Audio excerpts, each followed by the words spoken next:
I ventured out this year. I left my job as the chief product officer at Dribbble to start a brand new company. And that company is gigantic. My goal is to help you master the new influential disciplines that are driving results within organizations, like product leadership taught by Ben Foster, the former CPO at Whoop. It's not just video courses. We're combining video lectures with take-home assignments and exercises, and then small group mentorship to really help level you up, and all at a cost that most companies' learning and development budget covers. So if you're interested, go to gigantic.is, that's gigantic.is, sign up for a course, and I'll walk you through everything that you need to know. And if you enroll and let me know that you heard about this on Rocketship, I've got a special discount for you. Yeah, it's like Thomas Knoll, founder of PrimeLoop, nacho eater, did not invent Photoshop, but did ban email at his company. Welcome to the Rocketship podcast. This is Michael Saka. So today on the podcast, I talked to Thomas Knoll, the founder of PrimeLoop. And Thomas had written a really good piece on Medium about banning email at his company. So I wanted to dig into what does that actually look like? Did they actually solve the communication problem? And he had some really interesting insights on this. And so I think you're really going to enjoy it. So let's get into the interview. We'd like to take a moment to thank our awesome sponsors. CodeShip makes continuous delivery simple and easy. Go to codeship.com/rocketship to get 20% off 3 months. We'd also like to thank InVision app.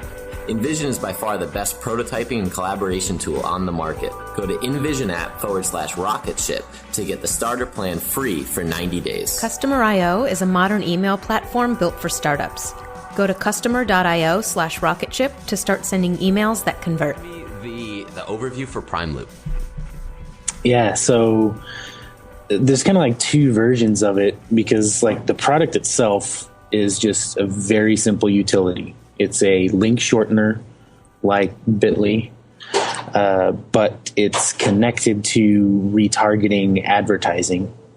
So what that means is you use PrimeLoop to generate short URLs to use in Twitter, Facebook, LinkedIn, articles, comments, emails, wherever you're going to paste a link. But everyone who clicks that link is now in this pool of people to see, ads targeted specifically at people who have clicked that link. So I'm not going to ask, but that is some pretty cool software. You recently wrote a Medium article that got some controversy going and some conversation started called "I Banned Email at My Company." Where did the inspiration from this come from? Reality. Okay. But what was the situation that you were living in that caused you to want to ban email at PrimeLoop? Yeah, kind of being cheeky, but it was like I actually banned email at my company, and then I just wrote an article to talk about why that happened. It was like, I'm going to ban email at my company. Let's write an article first. Yeah. I guess that's kind of like what's Amazon, Jeff Bezos, they do the write the PR release first and then go into product development. Right. But yeah, I know, I just gotten so many questions about it, and I kept on telling people the story over and over again. So finally I was like, I'm just going to write this down. Me just point people there. And actually wrote it 2 months ago. And when it first came out, 1,000, views or something, so it wasn't that much. Basically I've been a part of just a horrible email cultures at, large and small companies. And when I decided to start PrimeLoop, it was like, so I'm starting my own company. That means I can make this thing be exactly the place I want to work, and hopefully the kind of place that other people want to work. But at the very least, it's at least going to be exactly the job I would like to have for 5 to 20 years. And a piece of that was just we're just not going to do this just email bullshit.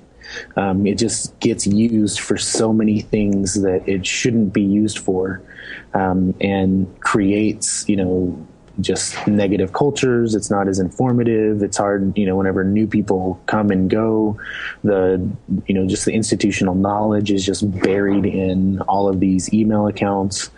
People can just push work off as long as they, as long as you can forward the email along to someone else with one question that it's going to take them a day or two to dig out of their inbox. Well, then that means like, I don't have to do, this work right now. And you get in these power plays of who's BCC'd and who's CC'd and, which list are you on? Oh, you're only on 2. Well, I'm on 7. And it's just like stuff that has nothing to do with actually running a business.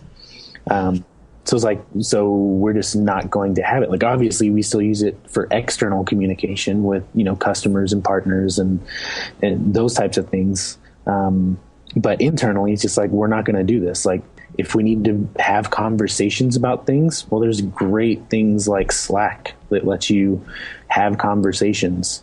You need to share some files, attach them and send them around, and which version has the most recent edit of this or whatever. You have Dropbox. If something needs to be done and we need to remember that there's this thing that we wanted to do, and at some point it's actually checked off the list, well, then that always goes in Trello. And even when we're in chat, then someone comes up like, oh, I just thought of we should totally do whatever. And it's like, you go to Trello, you make that thing, and then you can chat and it automatically, the great thing about Slack is, we have all of these services all plugged in. So you get these little automatic notifications like new Trello card. Someone just said something this on X Trello card. Oh, this Trello card just moved, to the live week 41 column. And so even if we're chatting about stuff, it exists where it's supposed to. So tasks are in Trello. And if it's documentation or specs or some type of reference material, we use Hackpad for it's kind of like a wiki. So that's not buried in email somewhere. It's, in this wiki that everyone has access to and everyone can see. And so it's just as far as I'm concerned, it's just a way better way to work. And so, just put that out there. And then about 2 weeks ago, I still don't know what the thing that happened, because for some reason on the exact same day, it was in, let's see, what was it? It was in the O'Reilly Radar newsletter. Yeah. It was same day it was in the site. Same day it was in the Undercurrent newsletter. What else? There's a couple other places. It hit Hacker News. It hit Medium posted the article from the @Medium Twitter account. And just all happened on the same day, and it didn't even seem like there was time for those to be the Medium could be a reaction, but the others, it didn't seem like there was time for those to be some kind of reaction to each other. So for some reason, just some people found it, and the response, I was telling you before, people are mad, that this exists, and not because no, email is super good. They were mad because they hate their lives, because now they know that there exists somewhere in the world a company where email is banned and you can actually be productive and happy. And it's just I didn't know that yesterday, so I was okay. Today I know that that's an option. I hate my life. Wouldn't they just want to come work for you? I hope so. Right? That's the last line in the article is if you would like to work at a place like this, give me a call. Yeah, because it is once you get out of the email culture, there's focus and there's almost a peace of mind. Have you ever hit a point where you just needed to send an email, that one of these tools didn't satisfy your need?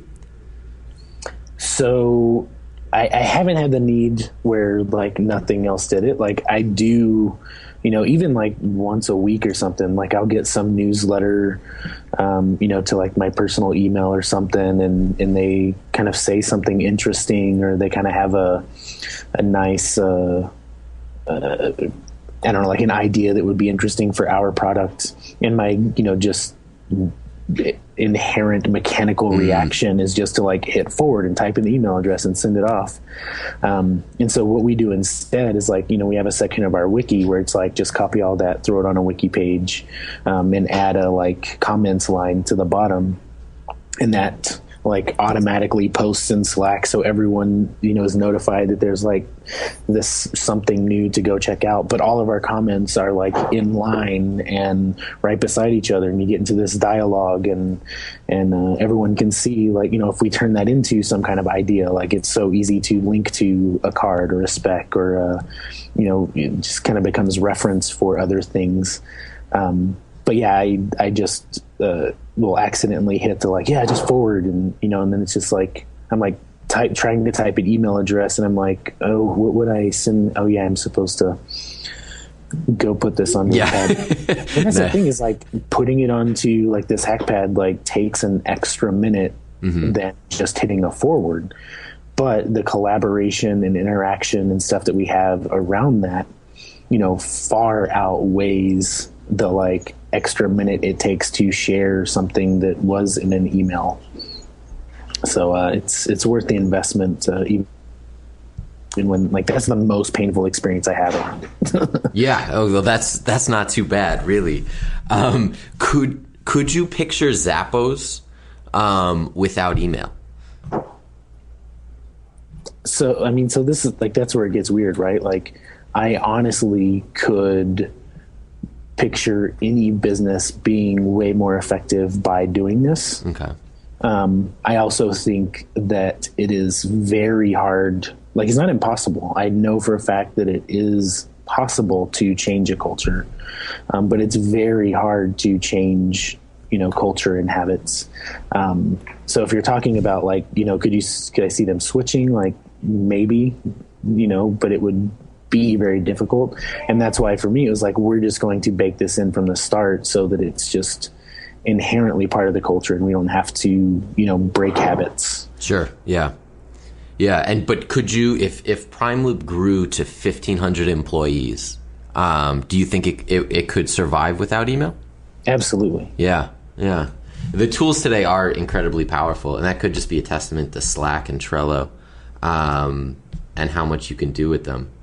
Yeah, well, and the mobile side is getting like, part of the reason it's so great is because, all these things work well on mobile. And so I can just hop in on my iPhone, and, when I have that idea, it's like easy to actually add a ticket to Trello. Slack has these commands where you can even like type things in Slack that use APIs to create stuff other places. So I think that's a big piece of it as well. And then for us, we're a distributed team, and so we have a very fluid mix of synchronous and asynchronous work. And that's one of the things I think that makes this so powerful, and why I think it would work so well, even with employees, is allowing people to unbundle the focus and attention and flow, getting into the flow of work. Because part of it is not just like, oh, it's not an email, but it's like, I know that the things that need to be done are in Trello, and I know that the documentation and content is in Hackpad. And so there's a piece that comes from knowing where things are, instead of always wondering like what's buried in my email that I'm forgetting, or that someone just, we're having a conversation about one thing, but then someone just throws this other like, oh, we should do whatever, into the middle of this thread, but the thread just takes a different turn. And so you just have this like undercurrent of feedback fear, uncertainty, and doubt, that something is lost in all of those emails that, is probably really important. And is that the thing that's going to be, the difference between, making it or breaking it, or making the quarter, or, all that stuff. Yeah. So we can trust that like the right things are in the right place. Focus on just, 99% of our attention on like just accomplishing the actual work that's, sitting in front of us to be working on. Yeah, it's so true. I don't know how many forwarded emails I get with an FYI, and then you have to read the entire thread just to make sure you catch whatever was for your information. But and usually it's really isn't that important. If it was a task, create a task. Well, sometimes that FYI was like, FYI, I'm pretty important. I'm just showing you that email that I was part of. I'm working on Sunday, right? That's probably 90% of the time. Yeah. No, it's true. Well, man, I'm glad you have baked this into the core. And for anyone that hasn't read the article, go read it. You lay out some great tools, which is why I think people also enjoyed it, was learning what that workflow looks like. Because there's a lot of talk about banning email, but this was one of the first times I read the process. So that was really nice. Thank you. Yeah. And it's, for me, the really fun piece was it like, for some reason, the day before like all that stuff hit, I went back to the article and I was like, I should use PrimeLoop links for, because I link to Hackpad, and I link to Dropbox, and I link to Working On, and I link to, these different products. And I was like, I didn't even use PrimeLoop links. I should go put those in there. Yeah. It went from like, 1,000 views to the 17, 18,000 views, in a couple of days. And I have all, I can see in our dashboard how many thousands of times people have clicked on, what is Hackpad, what is Working On. And so now they're seeing PrimeLoop ads as they're surfing around. And we have, 3 or 4 customers who have gotten started that we can trace back to. They read that article, they clicked on content. I didn't make them go to our site to read a blog post about how we use Slack. We sent them straight to the Slack homepage, but they clicked on the link so they see our ads and come back and become customers. Isn't that the perfect use case?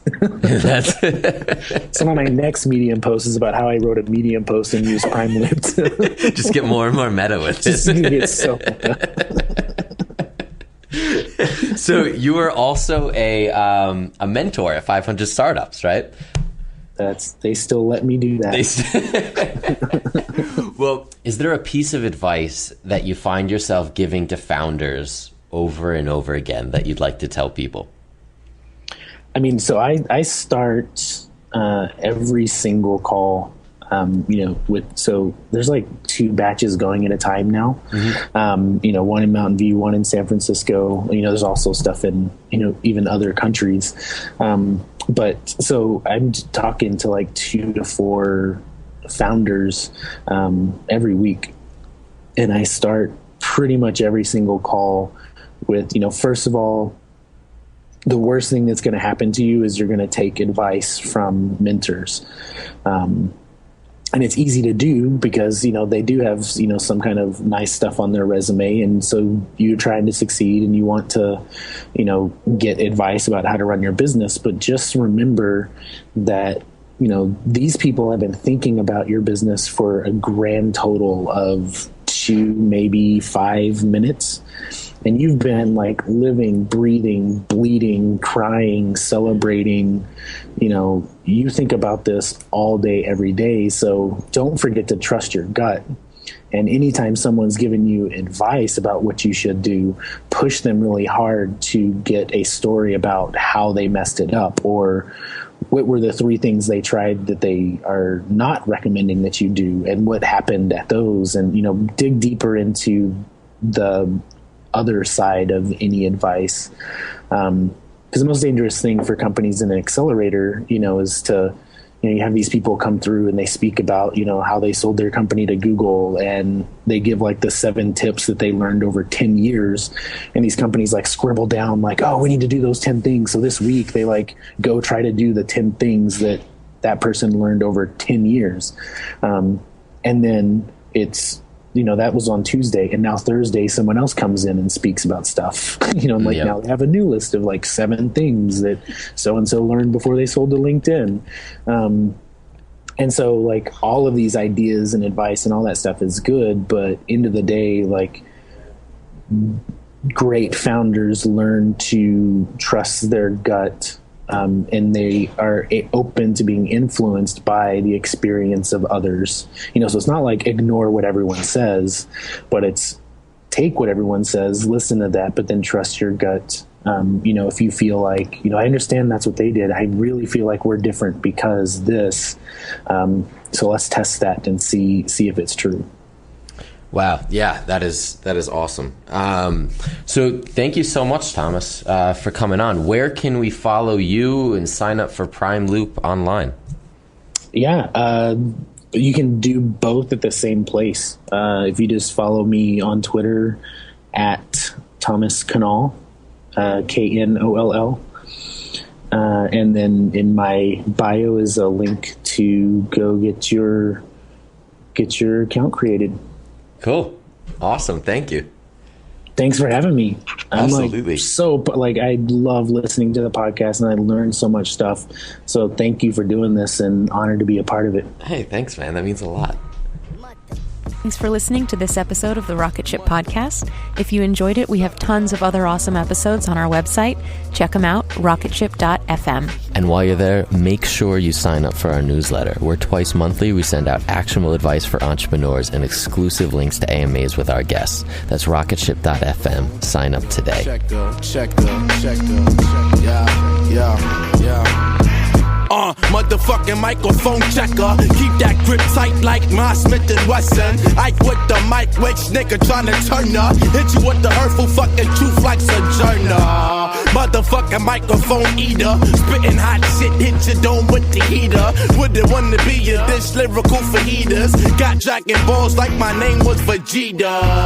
Motherfucking super duper swanking. Niggas still hating, pigs run them for the bacon. Take them to the slaughterhouse, said we bout to order out. Tell them we the badass motherfuckers that they heard about. Yes, I guess the word is out. We coming for the top dollar, top rock baller. Since I popped my collar, niggas say they hit us, they ain't never shot nada. Me, I'd rather not snitch up on my own problems, cause I'm a microphone killer. Especially when my head is gone off that liquor. Especially educated, heavily medicated. Give me that beat and I put you next to Dilla. Flow sweeter than vanilla. Tell these haters beat it, Kent Jackson Thriller. I'm the nigga that you see when you in the mirror. Say my name 5 times, this what I deliver. This a motherfucking nuke that I'm dropping. The world in my pocket, puke you out your continent. Always drop hot shit, Toroidal flow keep constant. And I won't stop till I reach Christ conscious. Nigga.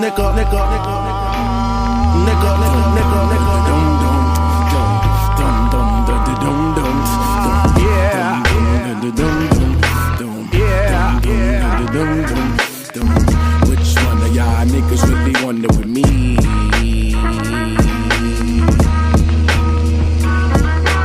None of y'all niggas. Fuck out of here.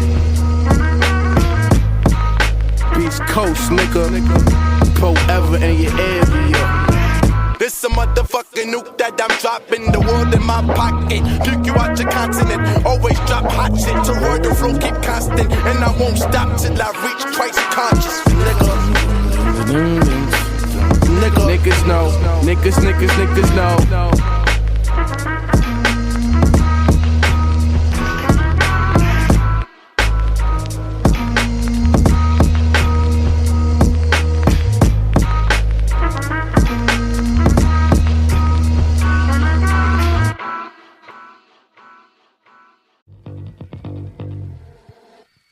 Hey, my name is Lovan Rumpf, and I've been working my ass off as a celebrity stylist by day and a podcast host by night. At the Low Life Podcast, it's all about keeping it real. We're talking fashion, beauty, to religion, sex, drugs, mental health. I mean, there's no topic off limits here, and vulnerability is mandatory. You can find my podcast, The Low Life, that's L-O, no W, everywhere and anywhere you listen to your podcasts. New episodes are out every Thursday. We'll see you then.